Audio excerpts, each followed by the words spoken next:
मैं Jaya Kumari MJK high school +2 Chamua Paschim Champaran the Bihar teachers history makers activity मेरा mobile मेरी शिक्षा के इस पावन मंच पर सभी उपस्थित विद्वजन को मेरा यथोचित अभिवादन और एक सुविचार के साथ मैं अपने ऑनलाइन क्लास में उपस्थित हूँ।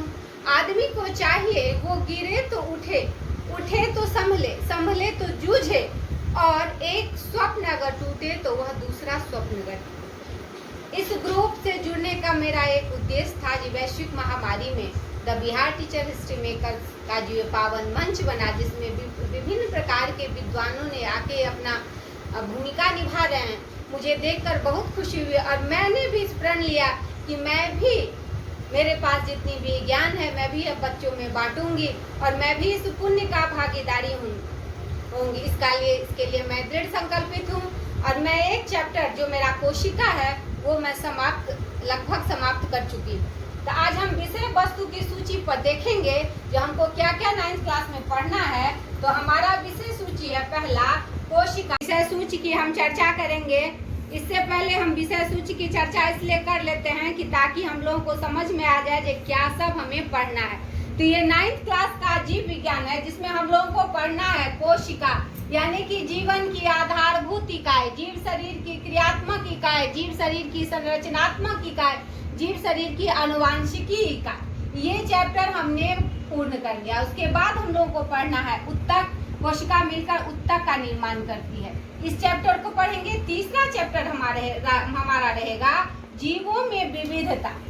चौथा हो गया स्वास्थ्य एवं रोग। इसके अंतर्गत कैसे स्वस्थ रहें और अस्वस्थता से क्या क्या रोग होंगे, इसके बारे में चर्चा होगी। उसके बाद हमारा 5वां चैप्टर रहेगा खाद्य संसाधन पौधे, खाद्य संसाधन पशु और लास्ट में प्रायोगिक यानी कि प्रैक्टिकल। तो इतने सारे हमारे विषय सूची हैं 9th क्लास में बायोलॉजी के लिए, जिसमें हमने पहला चैप्टर पढ़ लिया है कोशिका।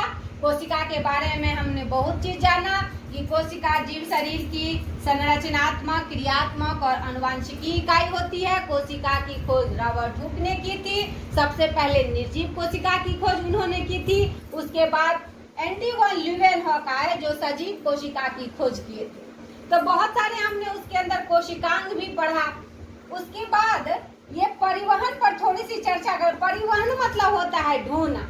ढोना मतलब अगर कोई किसी भी कोशिका के अंदर पदार्थों को ले जाना, यानी कि कोशिका के अंदर जो पदार्थ जाएगा वो उपयोगी ही पदार्थ होगा और कोशिका के बाहर जो पदार्थ निकलेगा वो अनुपयोगी या बेकार पदार्थ होगा। यानी कि ले जाने की क्रिया, कोशिका के अंदर उपयोगी पदार्थ को ले जाने की क्रिया और अनुपयोगी पदार्थ को बाहर निकालने की क्रिया, ये जो ढोने की जो क्रिया होती है उसी को हम कहते हैं परिवहन। तो परिवहन मुख्यतः 2 प्रकार के होते हैं, एक सक्रिय परिवहन और दूसरा निष्क्रिय परिवहन। तो सक्रिय परिवहन कोशिका समाप्त हो चुका है।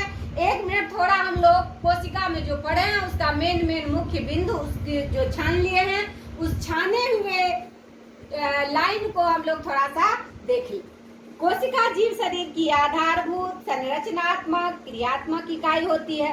कोशिका के रूप और आकार और संख्या में भिन्नता होती है। जिन जीवों का शरीर एक कोशिका का बना होता है उसे एक कोशिकीय जीव कहते हैं। जिन जीवों का शरीर एक से अधिक कोशिका का बना होता है उसे बहुकोशिकीय जीव कहते हैं।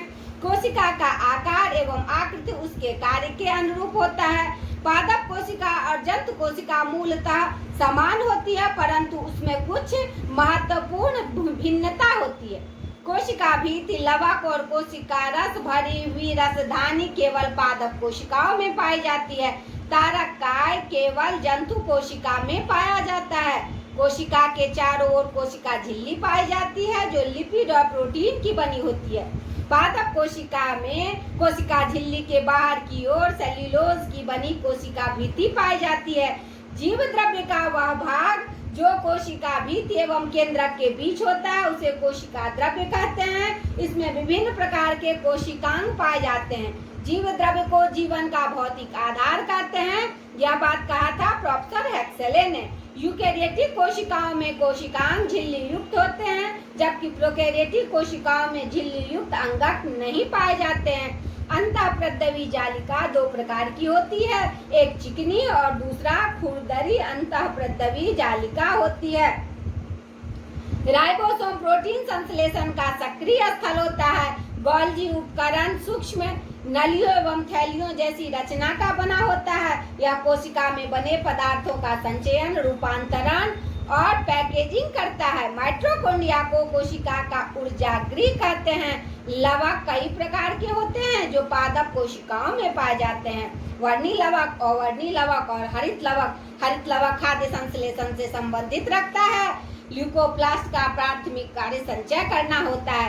परिपक्व पादप कोशिकाओं में एक बड़ी केंद्रीय रसधानी होती है जो कोशिका को स्फीति बनाए रखती है तथा अवशिष्ट पदार्थों का संचय करती है। केंद्रक कोशिकीय उपापचयी कार्यों का नियंत्रण करता है तथा कोशिका विभाजन में इसकी महत्वपूर्ण भूमिका होती है। केंद्रक को कोशिका का हम डायरेक्टर भी कहते हैं या कोशिका का कंट्रोल रूम कहते हैं। केंद्रक के अंदर गुणसूत्र या क्रोमोसोम पाए जाते हैं जिसका निर्माण डीएनए और हिस्टोन प्रोटीन से होता है। डीएनए के क्रियात्मक खंड को हम जीन कहते हैं। जीन दो टाइप के होते हैं, क्रोमोसोम दो टाइप के होते हैं, एक ऑटोसोम्स और दूसरा सेक्स क्रोमोसोम। प्रोकैरियोटिक कोशिका में केंद्रक झिल्ली तथा वास्तविक केंद्रक नहीं होता है। कोशिका में मौजूद कोशिका झिल्ली पदार्थों के परिवहन में मुख्य भूमिका निभाती है। यह कार्य विसरण एवं परासरण क्रियाओं द्वारा संपन्न होता है। गैस, द्रव तथा विलेय के अणुओं को उसकी अधिक सांद्रता के क्षेत्र से कम सांद्रता के क्षेत्र की ओर होने वाले गति को विसरण कहते हैं। जीवों में गैसों का आदान प्रदान विसरण विधि द्वारा होता है। जल या विलायक का अर्धपारगम या चयनात्मक पारगम झिल्ली द्वारा होने वाले विसरण को हम परासरण कहते हैं। परासरण द्वारा पौधे तथा मूल रोमों में जल अवशोषित करते हैं। ये थे हमारे पूरे चैप्टर से छनकर आई हुई बातें और फिर मिलते हैं अगले वीडियो में एक नई चैप्टर के साथ। तब तक के लिए धन्यवाद।